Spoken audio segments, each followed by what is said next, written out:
என்னுடைய பர்சனல் இன்டர்வியூவா இதை நீங்க எடுத்துக்கணும். சினிமாக்கும் இதுக்கும் சம்பந்தம் கிடையாது. இது எதுனாலையும் கிடையாது. இது ஆச்சு அதுனாச்சு அதனால பேசுறேன் அப்படிலாம் கிடையாது. இத்தனை நாள் நான் பேசாம இருந்ததே ரொம்ப முட்டாள்தனமா நான் ஃபீல் பண்றேன். ஏன்னா ரவி மோகன், ஜெயம் ரவி அவர் ரொம்ப சாஃப்ட். அவர்கிட்ட எது சொன்னாலும் அவர் கேட்டுப்பாரு, புரிஞ்சுப்பாரு, அவர் விட்டு கொடுத்துருவாரு. எஸ், அதுதான் என் கேரக்டர். அப்படிதான் நான் இருந்துட்டு இருந்தேன். ஆனா சாது மிராண்டால் காடு கொள்ளாது. சாதுவா இருந்த என்ன நிறைய பேர் சீண்டணும்னு நினைக்கிறாங்க.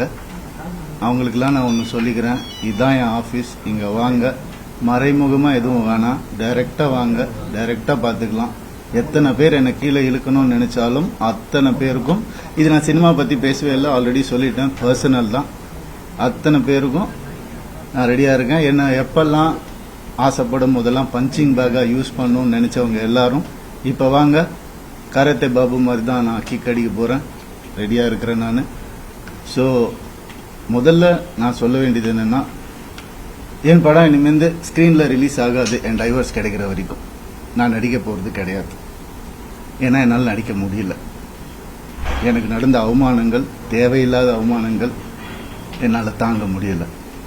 அதனால என் டைவர்ஸ் கிடைக்கிற வரைக்கும், என்னை சீண்டி பார்க்கணும்னு நினைக்கிற வரைக்கும் எல்லாருக்கும் இங்கே தான் இருப்பேன்.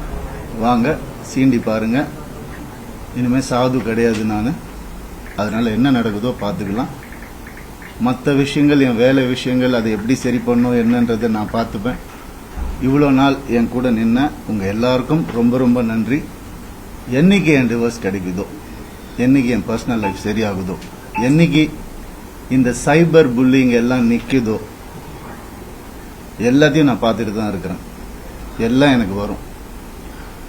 எனக்குன்னு இருக்கிற ஒரு சில டீம் இருக்காங்க. மற்றவங்கள மாதிரி 25 பேர் கொண்ட குழுவெல்லாம் எனக்கு கிடைக்காது. நான் யாரையும் பர்சனலா யாரையுமே நான் சொல்லலை. ஏன்னா இது மற்ற ஹீரோஸையோ இவங்களையோ அவங்களையோ எதுவுமே கிடையாது. சினிமாவுக்கும் இதுக்கும் சம்பந்தமே கிடையாது. இது என்னுடைய பர்சனல் லைஃப். 23 வருஷம் ராத்திரி பகலுமா நான் வேலை செஞ்சிருக்கேன். 95% of my movies are successful. இதெல்லாம் நானே சொல்லிக்கணும்னு நினைக்கும் போது எனக்கு கொஞ்சம் கேவலமாக தான் இருக்குது.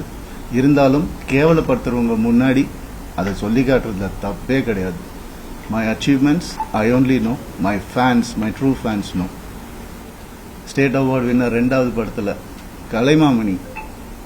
என்னென்ன அவார்ட்ஸ் வேணும் சொல்லுங்க, எல்லாமே வாங்கியிருக்கேன். என்னுடைய சொந்த உழைப்பில் வாங்கினது. எங்க அப்பாவும் எங்க அண்ணனும் நடுவில் 4 வருஷம் வேலையே செய்யல. இதெல்லாம் நான் நான் யங் ஏஜ்ல சொல்றேன். எவ்ரி டே காலைல எழுந்து நான் ஷூட்டிங் போயிருக்கேன் என் குடும்பத்தை காப்பாத்துறதுக்காக. என் குடும்பம் தான் எனக்கு எல்லாமே. அவங்கள ஏதாவது சொன்னாலோ சீண்டணும் நினைச்சாலோ நான் சும்மா இருக்க மாட்டேன். இனிமேல் என்ன நினைச்சிட்டு இருக்காங்க? சும்மா இருந்துருவான், குவைட்டா இருந்துருவான், அவன் எல்லாம் பண்ணிக்கலாம் நினைக்கிறாங்களா? சொல்லட்டுமா என் நியாயத்தை? இத்தனை நாள் நான் பேசாம இருந்தது என்னோட தப்பு. சரி விட்டுருங்க, போட்டோம், பார்க்கலாம். பொம்பளை இது அது. என்னங்க பொம்பளை? என்ன ஆம்பளை பொம்பளை? என்ன ஃபெமினிசம்? ஃபெமினிசம்னா என்னன்னு தெரியுமா யாருக்காவது? ரேப்புக்கு அகைன்ஸ்டா படம் எடுத்தவன்னா படம் ஓடுமா இல்லையான்னு தெரியாது. இதை எப்படி எடுக்கணும்னு யாருக்கும் தெரியாது. கண்டிப்பா தேவைன்னு சொல்லி அந்த படத்தை நான் எடுத்தேன். கஷ்டப்பட்டு பண்ணது நான். பெண்களுக்கு உரிமை இருக்கணும்னு சொன்னது நான் என் படங்கள்ல. என்ன சொல்றீங்களா பெண்களை பத்தி தெரியாதுன்னு? எனக்கு எங்க அம்மா என்ன அப்படி வளர்க்கல. பேராண்மை படத்துல நான் சொன்ன டயலாக் எல்லாருக்கும் இன்னைக்கு வரைக்கும் சொல்லிட்டு இருக்காங்க. பெண்கள் மிகப்பெரிய சக்தி, அதை தேவையில்லாம வீணடிக்க கூடாதுன்னு நினைக்கிறேன். நான் சொன்னேன்.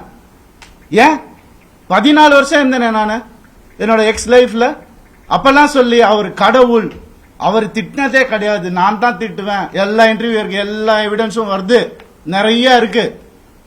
2 வருஷம் நான் குவைட்டா இருந்தது உண்மை ஜெயிக்கணும், சத்தியம் நிலநாட்டணும்ன்ற ஒரே காரணத்துக்காக தான் நான் குவைட்டா இருந்தேன். எல்லாம் வருது. உங்களுக்கு சர்ப்ரைஸ் வெயிட்டிங்ஸ் இல்லதெல்லாம் வெயிட் பண்ணுங்க கொஞ்சம். எனக்காக பொறுமையா இருங்க. அதான் ஃபெமினிசம். என்ன நினைச்சிட்டு இருக்கீங்க ஃபெமினிசம்னா? நான் யார்? நானும் ஃபெமினிஸ்ட் தாங்க. எப்படிங்க என் குடும்பத்தை நான் அகைன்ஸ்டா எப்படிங்க பேசுவேன்? 14 வருஷம் பேசலையே, பொறுத்துக்கிட்டேனே. என் பிள்ளைங்களை பார்க்க விட மாட்டாங்க. என்னோட லைஃப் ஹாப்பியஸ்ட் டேன்னு நான் ட்வீட் பண்ண அவனும் நானும் சேர்ந்து டிக் டிக் டிக் படம் நடிக்கும் போது ஏன் பிள்ளைங்க நான் எப்படிங்க விடுவேன்? கேட்டுதான் இருப்பீங்களா? இப்படிதான் 50 லட்சம் ரூபா தெரியுமா? 2 பேர் ஸ்கூல் ஃபீஸ். எத்தனை வருஷம் நான் கட்டி பார்த்துட்டு இருக்கேன். அவங்களுக்கு நல்ல லைஃப் கிடைக்கணும்னு. குழந்தைங்க பத்தி, என் பாசத்தை பத்தி பேசாதீங்க. உங்க யாருக்கும் எதுவுமே தெரியாது. டெய்லி நைட் உட்காந்து அவன் செஸ் கத்துக்கிறான். என் சின்ன பையன் டெய்லி உட்காந்து விளையாடுவான். அவன்கிட்ட தோத்து போவேன் நான். என்ன சொல்றீங்களா? குழந்தைங்க மேல அன்பு இல்லைன்னு பார்க்க விட மாட்டாங்க. போன் கான்ஃபிஸ்கேட் பண்ணி வச்சிருக்காங்க. ஸ்கூலுக்கு பாடி கார்டு அனுப்புறாங்க.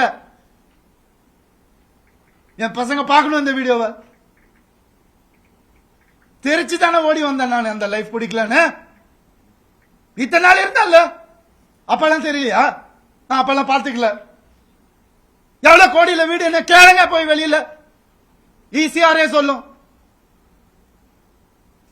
யாருக்காக? எல்லாம் அவங்களுக்காக தான் நான் பண்ண. இருக்கும் போது பார்த்துக்க முடியலன்னா இல்லாதப்ப மூடிட்டு இருக்கணும். ஒரு குழு அமைச்சு இவங்களை இப்படி காசு கொடுத்து இவங்களா அப்படி எனக்கு தெரியாத அதெல்லாம் பண்றதுக்கு பிறந்து வளர்ந்தவன் சொல்லி கொடுத்ததே நான் தான்.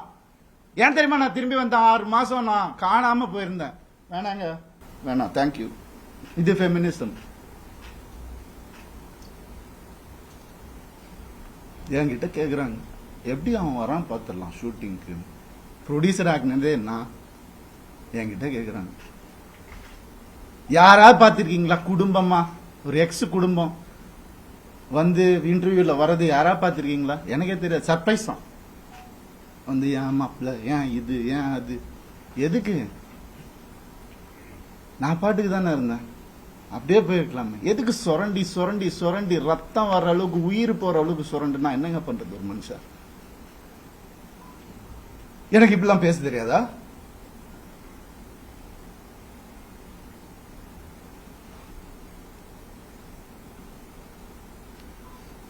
பர்டிகுலரா நான் சொல்லணும்னு நினைக்கிறது இந்த சைபர் புல்லிங் விஷயம். ஒரு பொண்ணு அனுப்பிச்சிட்டீங்க, ரொம்ப தேங்க்ஸ். அதுக்காகலாம் நான் இன்டர்வியூலாம் வைக்கலங்க. அவங்க எங்க இருந்தாலும் நல்லதா இருக்கணும், அவ்வளவுதான். வேற எதுவுமே இல்லை. கெனிஷாவை காலி பண்ணி அனுப்பிச்சிட்டீங்க நீங்க எல்லாரும். சைபர் புல்லிங் உங்களெல்லாம் நான் சும்மாவே விட போறது இல்லை. என் அண்ணனுக்கு நடந்ததுனால, தம்பிக்கு நடந்ததுனால நான் இதான் பண்ணுவேன். ஏன்னா நான் யாருன்னு தெரிஞ்சவங்க சில பேர் மட்டும்தான். நான் உண்மையா யாருன்னு தெரிஞ்சவங்க எனக்கு சப்போர்ட் பண்றவங்க. எந்த ஹீரோவாது இன்னொரு ஹீரோவை பத்தி சொல்லுவான், அவன் மனசால கூட யாருக்கும் கெடுதல் நினைக்க மாட்டான். என் கார்த்தி சொன்னான். நான் யார் பேரையும் எடுக்க விரும்பல. நண்பன் பிரபுதேவா சார் சொன்னார். ஐசிர் சார் காப்பாத்தினார் எனக்கு. கொஞ்ச நாள் வீட்டை விட்டு நான் எதுவுமே இல்லாம வந்தவன் நான். இப்ப நான் வாடகை வீட்டுல இருக்கிறேன். அவங்க எல்லாம் நல்லா இருக்காங்க. கோடிக்கணக்கான காட்டின வீட்டுல நல்லா தான் இருக்கு.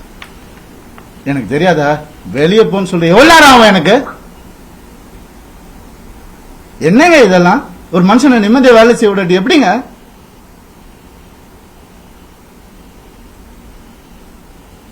சும்மாவே இருக்கணும். என்ன கிண்டல் பண்ணாலும். ஏன்? ஏன்னா நான் செலிபிரிட்டி இமேஜ் தேவையில்லை. மனுஷன் முதல்ல. நான் ஆம்பளை பொம்பளை அப்புறம் மனுஷன். ஒரு மனுஷனுக்கு ஒரு கஷ்டம் வரும்போது அப்ப மட்டும்தான் தெரியும் அவன் கூட யார் இருப்பாங்க. அப்படின்னு என்ன பண்ணுதாங்க கெனிஷா. எப்படி வளர்ந்தவங்க தெரியுமா? அவங்க வீடியோ போட்டா அதுல ஒரு சைபர் புள்ளி. ஒரு பொண்ணு என்ன புரிஞ்சுக்கிச்சு. ஏன் பார்க்காத ஹீரோயினாங்க. என் வேலையே அழகான பொண்ணுங்க கூட தான் நடிக்கிறது. அதே என் வேலையே. எப்படி அழகில் மயங்கி போயிட்டாங்களா? இத்தனை வருஷம் சொல்ல. அவங்களுக்கு ஒரு ரீசன் தேவை. எதுக்கு போறான்னு தெரியக்கூட இதை புடி போய் எவிடன்ஸ் கிரியேட் பண்ணு, இது பண்ணு, இன்வெஸ்டிகேட்டிங் ஆபீசரை கூப்பிடு. வரும், எல்லா ப்ரூஃப் வருது, எல்லாம் வரும், ஒவ்வொன்னா வெளியே வரும். அவங்க குடும்பத்திலிருந்தே வரும், அவங்க குடும்பத்திலிருந்தே நிறைய பேர் என்கிட்ட கான்டாக்ட். உனக்கு எதாவது வேணும் நான் சொன்ன, நான் வந்து வாயை பொத்திக்கிட்டு வேண்டாம், தேவையில்லை, நான் ஹேண்டில் பண்ணிக்கிறேன். ஒரு நாள்ல என் டைவர்ஸை நான் முடிச்சிருப்பேன். நான் பசங்கன்றதுக்கு ஒரு காலந்த வாயை மூட்டு இருந்தேன். நான் என்னெல்லாம் அந்த போய் கேட்டு பாருங்க, அந்த வீட்டுல என்னெல்லாம் நடந்திருக்குன்னு ஊருக்கே தெரியும். அந்த வீட்டுல என்னெல்லாம் நடந்திருக்குன்னு எங்க அப்பா அம்மா கையெடுத்து காலில் ஊந்து கேட்டாங்க, என்ன வேணாப்பா அந்த குடும்பம்னு சொன்னாங்க. எனக்கு அச்சதை போடும் போதே இப்படிதான் போட்டாங்க, நாசமா போன்னு தான் போட்டாங்க மேல. சொன்னதை கேட்க மாட்டேன். இன்னைக்கு நடந்துருச்சு. எத்தனை நாள் வேலை செய்யவில்லையா, அதான் ஃபெமினிசம். அவர் தான் சொன்னார் வேலை செய்யவில்லைன்னு.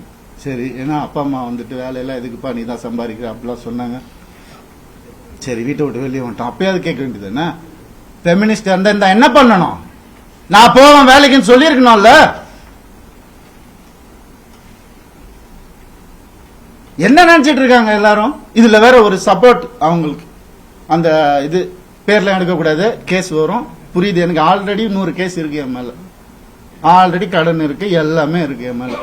வந்தவன கூட நிம்மதியா வாழ விடாட்டி ஒரு ஒரு சின்ன ஒரு அன்பு இருந்திருந்தா எதுக்கு வந்திருப்பான், ஏன் வந்திருப்பான், யாராவது யோசிச்சு பாத்தீங்களா? நான் இப்படி பேசணுமா? இத்தனை வருஷம் நான் கஷ்டப்பட்டு வாழ்ந்து என் மேல ஒரு பிளாக் மார்க் இல்லாம 23 வருஷம் எவனாவது இருக்கானா கேட்டு பாருங்க. 23 வருஷம் எப்படின்னே புரியல எனக்கு. எப்படி ஏன் நிம்மதியா இருக்க விட மாட்டீங்க எனக்கு புரியல. என்ன தப்பு நான் செஞ்சேன்? லீகலா தான் தப்பு செஞ்சேனா நானு? இல்ல. எப்படி 45 வயசுல எப்படிங்க அந்த அழகு பின்னாடி ஓடுற என்னங்க பேசுறீங்க? அழகான ஹீரோயின் பண்ணி நடிகர் தாங்க வேலை, அப்பெல்லாம் ஓடாத, இப்ப ஏங்க ஓடணும்? ஒரு ரீசன்.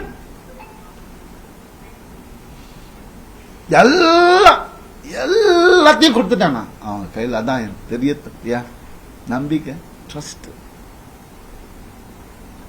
என் லைஃப், இது எல்லாத்தையும் கொடுத்துட்டான். அப்படியே எனக்கு ஒரு அக்கவுண்ட் கூட கிடையாது என் பேர்ல, தெரியுமா உங்களுக்கு? ஒரே அக்கவுண்ட் தான் எனக்கு இருந்துச்சு, ஜாயிண்ட் அக்கவுண்ட், எக்ஸ் ஃபேமிலியோட. எங்க சொன்னாலும் ஸ்வைப் பண்ணாலும் உடனே போய் என்ன எதுனால என்ன ஏன் இவ்வளவு, நான் தானே சம்பாதிக்கணும். ரொம்ப அநியாயம் நடந்திருக்கு எனக்கு ரொம்ப, அந்த வீட்டில் ரொம்ப அநியாயம் நடந்திருக்கு, சொல்ல முடியாத அளவுக்கு அநியாயம் நடக்குது. அதனால தான் நான் வாங்கி விட்டேன். அசிங்கமா, ஏன் என் நேச்சர் அப்படி.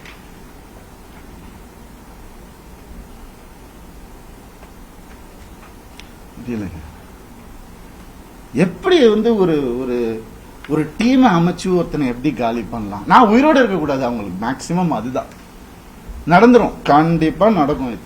ஆனா நான் எல்லாரையும் முடிச்சிட்டு தான் நான் போவேன், சந்தோஷமா போவேன், சிரிச்சிட்டே தான் போவேன். ஆல்ரெடி எல்லாம் ஸ்டார்ட் ஆயிடுச்சு, ஃபோக்கஸ் பண்ணிக்கோங்க. I started hurting myself. என் குழந்தைங்களை என்ன பார்க்க விடல. I started hurting my self.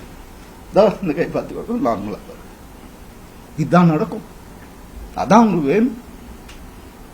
I gave into everything, not anymore. வர சொல்லுங்க, மொத்த ப்ரூஃபும் இருக்கு என்கிட்ட. வர சொல்லுங்க, தேடி என்ன வேணா நடக்கட்டும். சாரிங்க, நான் நடிக்க மாட்டேன். ஸ்கிரீன்ல எப்ப என் படம் வரும் எனக்கே தெரியாது. எனக்கு சப்போர்ட் பண்றவங்க சப்போர்ட் பண்ணிட்டு தான் இருக்காங்க. அதனால அவங்க எல்லாரையும் சாரி சொல்லிக்கிறேன்.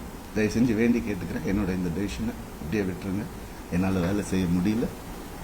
நான் என் பர்சனல் லைஃப்பை க்ளீன் பண்ணிட்டு எனக்கு என்ன இமேஜ் இருந்ததோ அதை நான் காப்பாற்றிக்கிட்டு நான் கண்டிப்பாக திரும்பி வருவேன். அது கடவுள் கையில் இருக்கு. இது எவ்வளோ சீக்கிரம் முடியுமோ நான் சீக்கிரமாக முடிச்சிடுறேன்.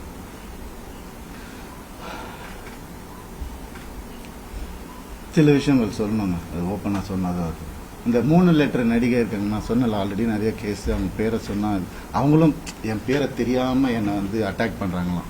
இட்லி நடிகை, அதையும் சொல்லிடுறேன் நான். 3 பேர் ஹீரோஸ் என்கிட்ட, பெரிய ஹீரோஸ், அவங்க ஜென்ரேஷன் ஹீரோஸ். என் குடும்பத்தை கெடுக்க வந்த இவாவை அசிங்கமான வார்த்தையில் சொன்னாங்க. நாசமாக போயிருக்கும். 3 பேரோட வாழ்க்கையை கெடுக்கிறதுக்கு ரெடியாக இருந்த அந்த ஒரு பொம்பளை என் லைஃப் பற்றி பேசுகிறாங்க. ஆனால் வேற ஏதாவது பிரச்சனை வந்து அப்படியே நான் ஃபெமினிஸ்ட், நான் இப்படி ஆயிடுவேன். என்ன டிராமா இதெல்லாம்? உனக்குலாம் ஏதாவது துப்பு இருக்கா என்னை பத்தி பேசுறதுக்கு?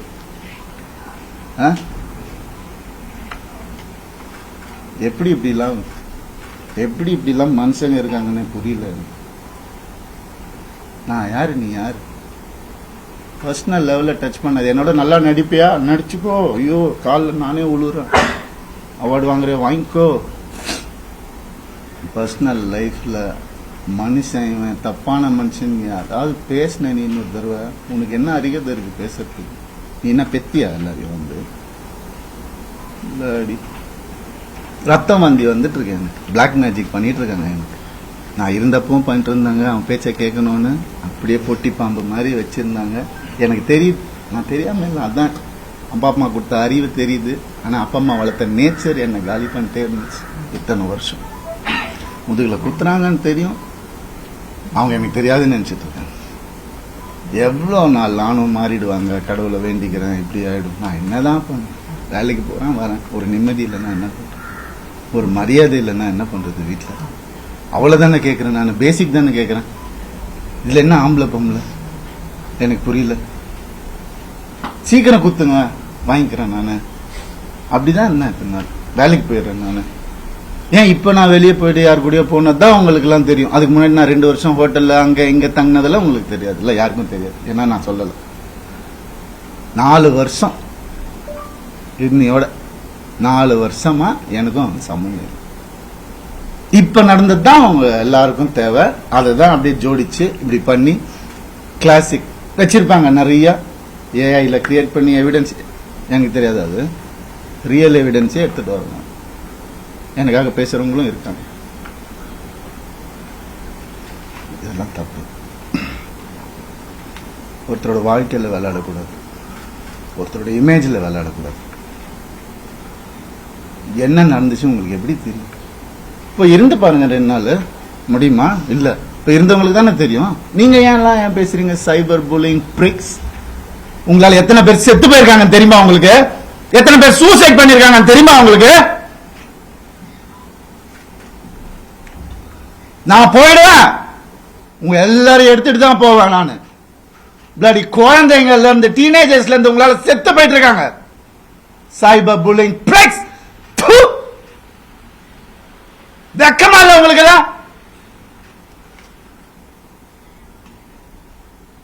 என்ன நினைச்சிட்டு இருக்கீங்க?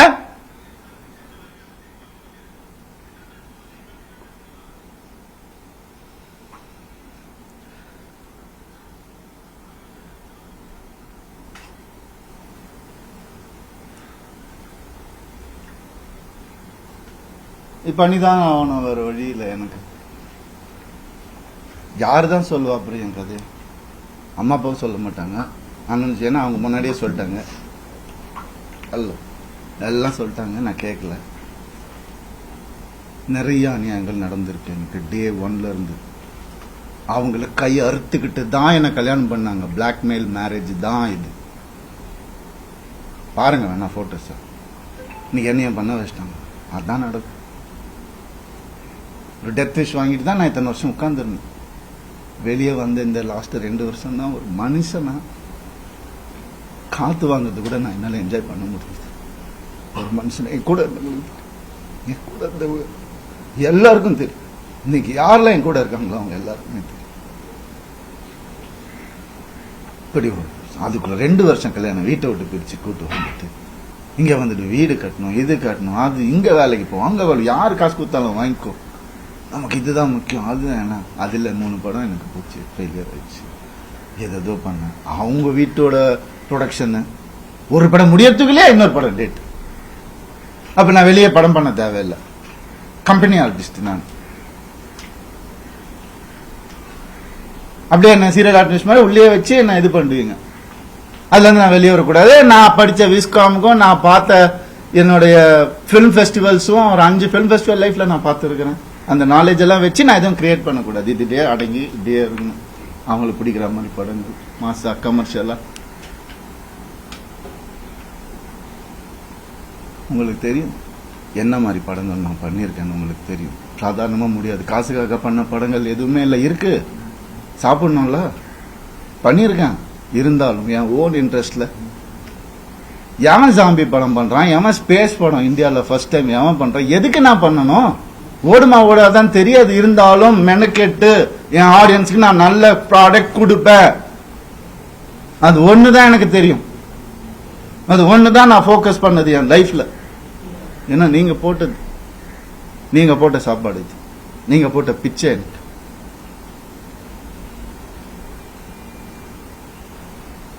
நான் ஏன் சைபர் புல்லிங்க்கு பிச்சை போடணும்?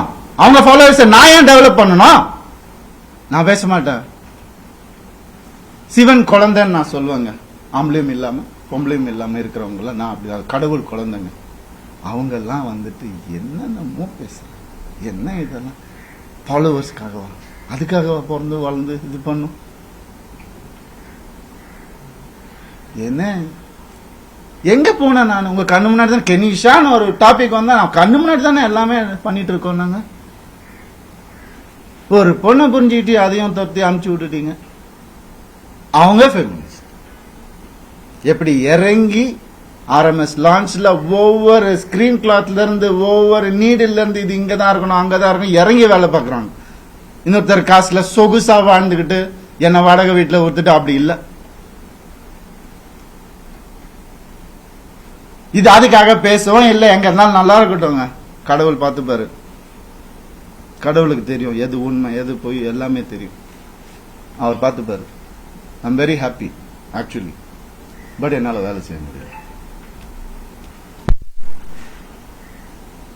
செய்வேன், சொல்லும் போதுதான் செய்ய முடியும். நான் அது வரைக்கும் எனக்காக கொஞ்சம் பொறுமையா இருந்தேன். என்னென்னமோ இருக்கு சொல்றதுக்கு. நான் இன்னைக்கு சொல்லலைன்னா கொஞ்சம் பொறுமையா இருங்க என் கூட. அப்புறம் என்னைக்குமே நான் சொல்ல மாட்டேன், வீடியோ எல்லாம் போட்டுட்டு இருக்க மாட்டேன். ஆம்பளை கூட எப்படி இருங்க, நான் அவங்க கிட்ட போய் கத்துக்க சொல்லணும். அதான் உண்மை. இறங்கி வேலை பார்க்கணும், சும்மா அதெல்லாம் இல்லை. எத்தனை எலும்பு உடைஞ்சிருக்கும் எனக்கு, எத்தனை ஷூட்டிங்ல எவ்வளோ பிரச்சனை வந்திருக்கும் எனக்கு. உடம்பு சரியில்லாம போயிருக்கிறேன் நான் ஷூட்டிங்க்கு. 104 டிகிரில எல்லாம் போயிருக்கிறேன். இதெல்லாம் நான் சொல்லணும், கேவலமா தான் இருக்கு. இருந்தாலும் சொல்றேன். இதுக்கப்புறம் நான் எதுவுமே சொல்லணும். அப்படி கஷ்டப்பட்டு வந்தவங்க நான். வான் வித் சில்வர் ஸ்பூன்ல கிடையாது நீங்க நினைக்கிற மாதிரி. எங்க அப்பா வந்து நான் பிறந்தப்ப நான் ஓட்டு வீட்டில் தான் பிறந்தேன். ஃபியட் காரு அப்புறம் வாங்கினாங்க ஒன்று, அதுக்கப்புறம் அம்பாசிடர், அதுக்கப்புறம் மாருதி, அதுக்கப்புறம் ஹோண்டா. அப்படிதான் எங்க அப்பா கிட்ட போய் BMW வாங்கணும் நல்ல ஸ்டேஜ்ல இருக்கும்போது போய் கேட்டா அவர் சொன்னாரு 3 சீரீஸ் வாங்கணும்னா 5 சீரீஸ் வாங்கிக்கோப்பா அப்படின்னு சொல்லி சொன்னாரு. இல்லப்பா அது நம்ம பட்ஜெட் இல்லப்பா. எவ்வளவு இருக்கும்?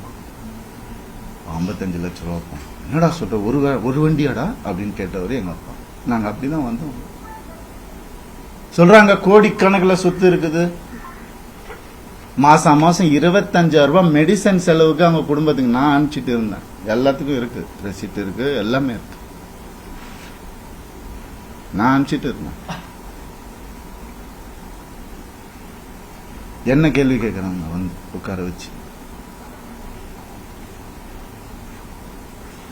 இந்த நிலைமைக்கு தள்ளிட்டாங்க.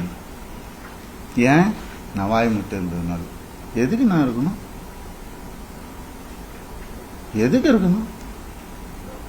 தேவையில்லை எனக்கு, தேவையில்லைங்க. நான் ஏன் சும்மா இருக்கணும்? ஒரு ஃபேக் இமேஜ் நினைச்சு நான் சும்மா இருக்கணும்? இமேஜே நான் என்னைக்குமே பார்த்தேன். ஒரு ஹீரோக்கு கூட போட்டி இல்லைங்க. எல்லாரையும் சொல்லுங்க, இவர் அவர் அவர் இவர் இவர் அவர். நான் அதாவது தனியா பண்ணிட்டு இருக்காரு விடுங்க. With 95% success rate. ஏன்? எனக்கு பிடிக்காது, நெகட்டிவிட்டி பிடிக்காது. என்னையா இன்னொருத்தரை கூட கம்பேர் பண்றீங்க? நான் சினிமா படிச்சுட்டு வந்திருக்கேங்க. பாம்பேல போய் படிச்சுட்டு வந்திருக்கேன், விஸ்காம் படிச்சிருக்கேன். பிலிம் ஃபெஸ்டிவல் போனவன வந்துட்டு எதுக்கு இதுக்குள்ள தள்ளி? அப்படி வளர்ந்தவன் நானு. அதனால இவன் இதுக்கெல்லாம் போக மாட்டான், மீடியாக்கெல்லாம் பேச மாட்டான், வாயாடிச்சுட்டு இருப்பான். அவன் இமேஜ் முக்கியம். இமேஜ்னா என்ன தெரியுமாங்க? நீங்க இந்த சோசியல் மீடியால பார்க்கறது அதெல்லாம் இமேஜே கிடையாதுங்க. 23 வருஷம் இண்டஸ்ட்ரியில இருந்து நான் சொல்றேன். இன்னைக்கு எனக்காக வந்திருக்காங்க பாத்தீங்களா சில பேர், வரப்போறாங்க. அவங்களையும் சேர்த்து தான் நான் சொல்றேன். உண்மையானவங்க கிட்ட இவனுக்காக என்ன வேணா பண்ணலாம் அப்படின்ற ஒரு வார்த்தை தாங்க இமேஜ். அதை உடைக்க ட்ரை பண்ணுங்க, பார்க்கலாம் யாரால முடியுதுன்னு. சினிமா பண்ணேன், கை கால் இருக்கு, நான் என்ன வேலை வேணா பண்ணி பொழைச்சுப்பேன். டான்ஸ் கிளாஸ் எடுத்து பொழைச்சுப்பேன். நான் பரதநாட்டியம் தெரியுங்க எனக்கு, முறைப்படி அரங்கேற்றம் பண்ணுவேன். நான் எப்படியுமே பொழைச்சிக்கலாம். இதுக்கெல்லாம் ஆளாவே ஆளாதீங்க. ஆம்பளைங்களுக்கும் நான் சொல்றேன், இந்த மாதிரி லைஃப்ல என்ன மாதிரி கஷ்டப்படுறவங்களுக்கும் நான் சொல்றேன், நான் நிற்பேன் உங்களுக்காக. என்ன அநியாயம் நடந்துட்டு இருக்கு இந்த ஜெனரேஷன்ல எனக்கு தெரியும், நான் நிற்பேன்.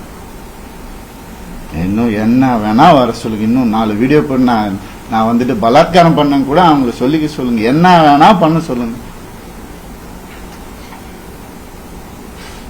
இது சுத்தமா இருந்த போதும், அவ்வளவுதான் நான் நினைச்சு வாழ்றது என் லைஃப்ல.